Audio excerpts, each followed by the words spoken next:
Vegetable spring roll. Oh, di ba?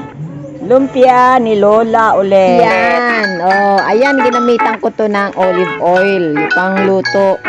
Para healthy siya. Syempre, gulay, toge, plus olive oil. Wow. Tapos non-stick yung ginamit ko na kawali para hindi siya dumikit.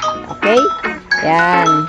Painitin mo ng mantika bago ilagay yung binalot na toge sa balot ng lumpia. Okay? Yan. Mahina lang ang apoy para hindi siya matutong at maras maluto. Sa bagay, luto na yung nasa feeling niya, yung loob. So, ang bali lulutuin lang natin dito yung wrapper, di ba? Okay? So, ayan guys. Whew! Mukhang gusto ko nang kainin na. Tapos, ayan na. Unti-unti na siyang naluluto guys. At malapit ko nang matapos na lutuin. Woo! Yan. Isa. Actually, 3 lang kami dito sa bahay ngayon. So, gagawin kong tigta-3 namin. Kasi gustong-gusto ko ito eh. Paborito ko ito mga guys. Oops. Yan. So, luto na yung pangalawa.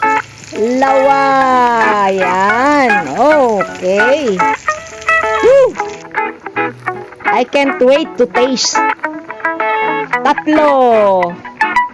Yun. 4.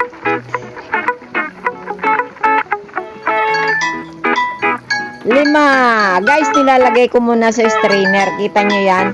Para yung mantika niya ay madrain muna. Ayan. Nakailan na ako? 3. Ilan na?